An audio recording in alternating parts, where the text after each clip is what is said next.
Welcome, Bobcats, to another edition of From the Field of the Fans. I'm your host, Odus Evbagharu, and with me, KTSW Sports Director Warren Schorr and Sports Editor here at the University Star, Quixem Ramirez. Crazy night Thursday night. Texas State getting a victory over Arkansas State, 45-27. Texas State finally bowl eligible, something that they've been talking about now for the past couple of weeks. One hell of a game Thursday night for senior night for the Bobcats.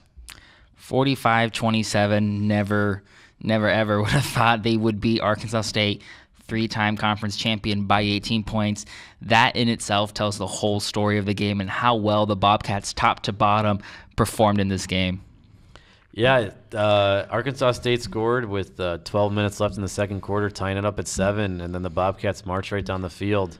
Rob Lowe had a 26-yard run there to go up 14-7, and they didn't look back. The game was really never in doubt. Maybe when it got 28-17, it was a little shaky, but they answered the field goal right there to put them up 31-17, and the game was really never in doubt. Nice, relaxing, non-stress-free game today.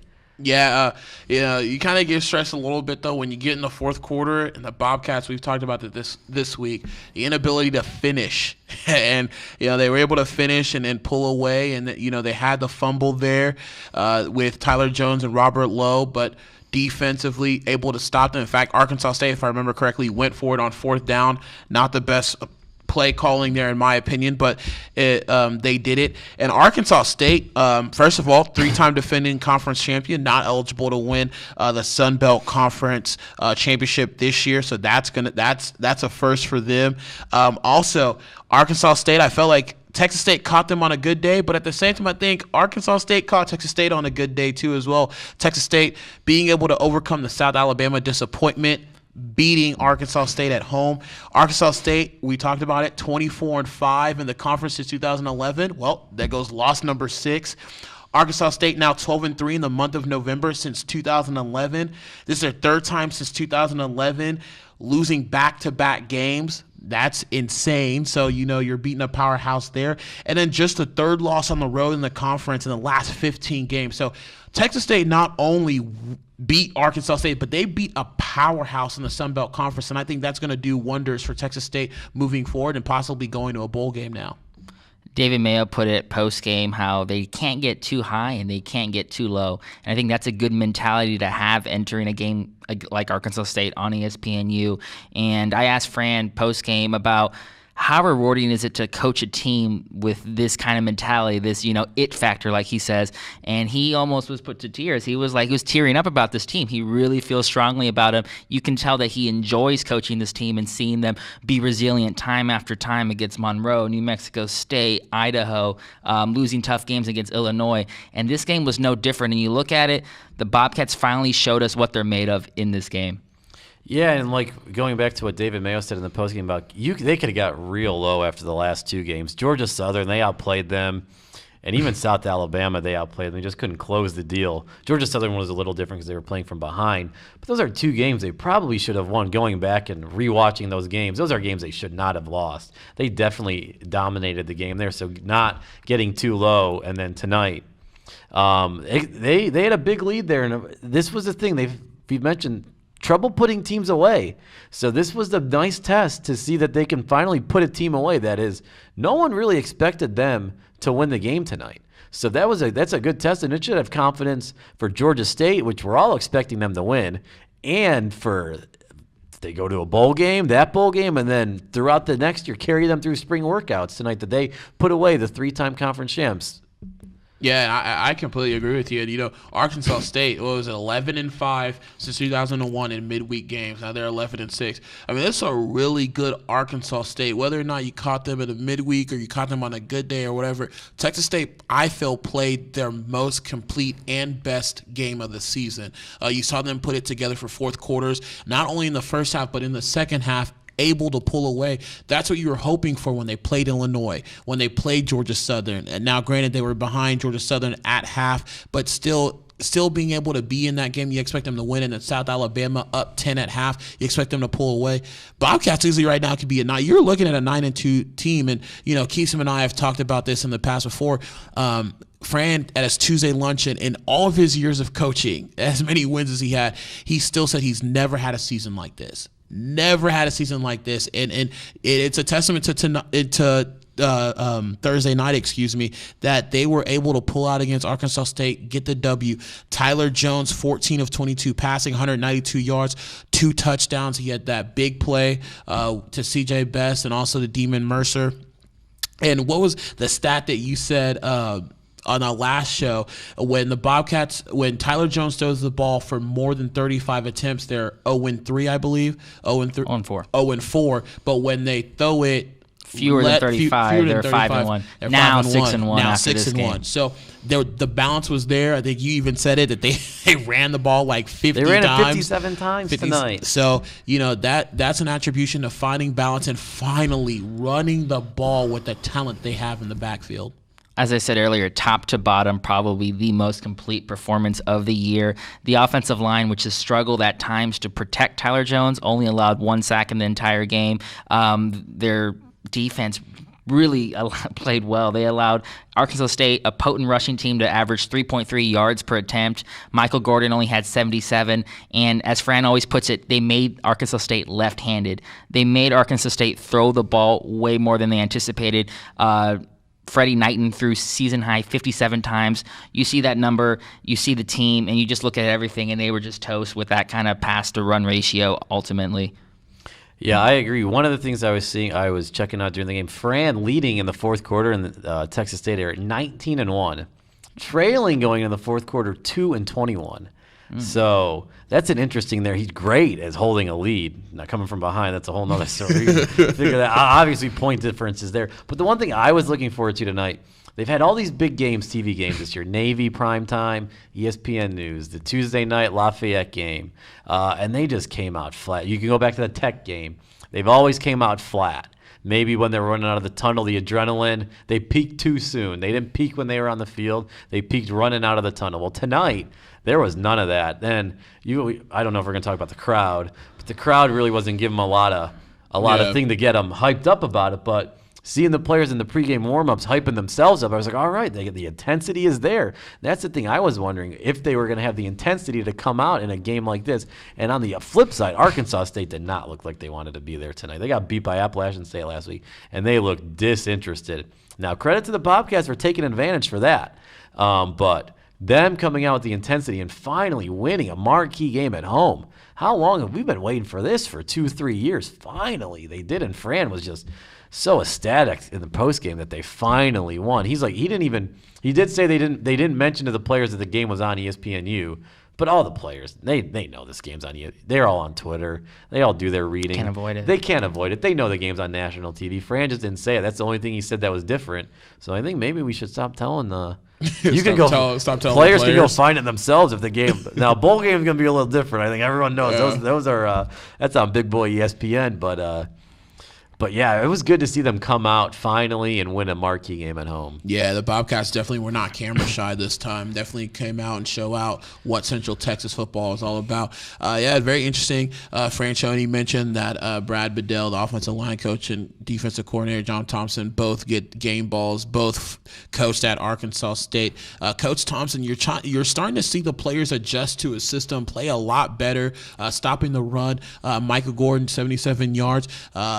That was my bold prediction in the last episode. Holding Michael Gordon under 100 yards, especially after what he did to the Bobcats last year, 184 yards, 9.1 per average, scoring a plethora of times. So great for the Bobcats to do that. And speaking of players and speaking of the running back position, player of the game's got to go to Rob Lowe. Obviously, I stole both these guys as player of the game, but that's what happens when you're in charge. So Robert Lowe, 29 attempts, career high 236 yards, 4 touchdowns, 8.1 yard per carry. I mean, he was unstoppable, and I love his running style. Yeah, at first, does it seem a little slow? Yeah, but that's because once he starts going,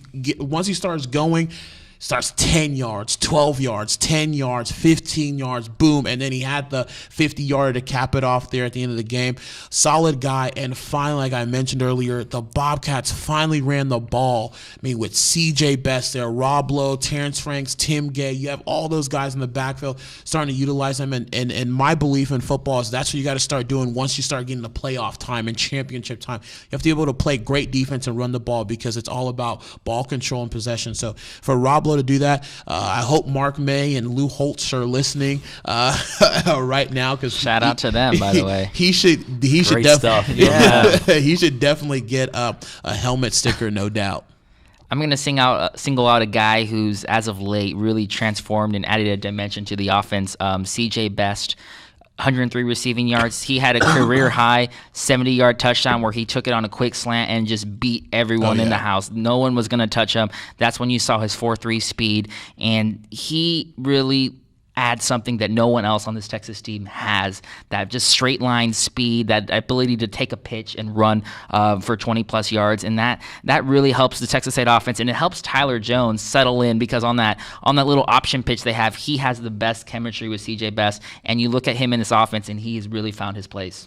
Yeah, I tell you, I think CJ's running by right now. Oh, yeah. He's still going. Blur in the background right now. My player of the game, we're going to go a little different, but he's had a great year. Punter Will Johnson. Heisman favorite, Will Johnson. He should get an invite to New York. But no, in all seriousness, though, he's had a really good year. He stepped in for Jason Dan field goal kicking. You don't know the leg swing is different for the field goal kick and the punt. He had 4 punts inside the 20 tonight, 6 punts, 295 yards, 50-yard punt average for a college punter. I know that's impressive for a college punter be in the top to 20. average. Yeah, to average just under 50 yards a punt. That 66-yarder. You did get some help from the ground, but you're using all your. That's what you're using. Part of the game. Yeah, part of the game. That really flipped the field position, and they even said that Rob Lowe said that post game about how big Will's been on special teams, flipping the field, and the defense said, "Yeah, it's great when we can, when they start inside the 20, we can put our ears back and go after the quarterback and stuff like that." So Will Johnson, great year from him. A win like this for Texas State, with the players contributing the way they did, what does this do for Fran? What does it do for the program? What does it do for recruiting in the future of Texas State football? To me, it doesn't mean anything if they lose to Georgia State. If they lose to Georgia State, they're 6-6. Yeah, they're bowl eligible. They're not going to go to a bowl game with a 6-6 record, and then you're back to where you started. Treadmill of mediocrity. So this win is nice and essential, but you still need to finish the deal with a win against Georgia State for sure. I totally agree. I think it's good they played on Thursday night instead of it still sounded like they're going to go in and prepare tomorrow is what it sounded like. They're not giving them Friday off. They're going to go watch some tape probably and maybe do some lifting, which is what they normally do on a Sunday. But I just think you have to beat Georgia State. Quixem's right. This game means nothing if you lose to Georgia State. Georgia State, the only team they beat is Abilene Christian. By like FC, 1 point. Yeah. Like the first week game of the year, Wednesday night, Abilene Christian at home, their first win in like 2 years. They haven't beat a Division I team in 2 years, I think. So if you go there and lose, that's a bigger disappointment than any win can do right now. Any loss this year, that is just a clunker if you go lose that game. That cannot happen. You want to talk about turning the program. Turning a page in the program would be going in there and winning by 40, not even letting them in the game. You go in there, win by 40, all right, this program's changed. You let them stay around like New Mexico State and Idaho, yeah. And I know the mentality of the team is kind of they don't have that killer instinct yet. But, man, you go in there and beat them by 40. That sends a bigger message coming off of this win tonight. Yeah, simple for me. Finish or be finished. Because now if you're able to finish the season, obviously greater things are coming. If you don't finish the season, now you got to take a back seat back again, and now you're wondering – where does your bowl fate lie now? Because then you're losing to a 1-9 team. I disagree with you. I don't think they're on the treadmill of mediocrity anymore. I think when you if they lose, they will be. I don't think it's the same old story if they lose. I don't think that either. I think the high it usually happens with with teams like that. You look at Alabama, Florida State, whatever. Teams always do that when they have big games. They I just don't that. think you can go 12-12 over 2 seasons and not be classified as mediocre. Like with Appalachian State coming in and going 4-2, and Georgia Southern coming in, and while albeit Georgia Southern didn't play Lafayette or Arkansas State this year, they still beat the teams on their schedule. And Appalachian State's currently 4-2 in the conference right now. Obviously, Texas State's 4-3. They played a game, but still, those teams kind of jockeying position already to jump ahead of you potentially in the conference. You have to. Tonight's the game doesn't really mean anything if you don't win against Georgia State, I think. Yeah, but I think sometimes here at Texas State, I think people forget to put things into context. This is their second year in the conference. They had a tough schedule last year. People forget their last 3 games last year against Western Kentucky, Arkansas State, and Troy. All 3 of those teams had an open week in front of them. And on top of that, they've played tough teams too as well. I think sometimes you got to hold the break when you're judging a team, especially when they're transitioning 4 years now. Go to your independent, WAC, and then Sunbelt. You finally find a home. I don't think you can necessarily put them in a mediocrity state only because tough schedule, and it's tough to transition. Now, Appalachian State, Georgia Southern, remember, these are winning programs in the FCS. These aren't scrubs that just came into these aren't just scrubs that just came into the conference. Yeah. Appalachian State beat Michigan for a reason. Yeah, but Appalachian State last year, I think, went 4-8. Yeah, and Georgia Southern beat Florida without completing a pass last year. So it's not like they just brought in scrubs and said, hey, you could whatever. I just think that it happens all the time in college football, and it happens all the time in sports, that teams win big games, and then they have that high, and then they come. Now, I do agree you cannot lose to Georgia State. That's a 1-9 team. You got to blow them out. I think just like you started the season against Pine Bluff, you got to end the season, like that too as well.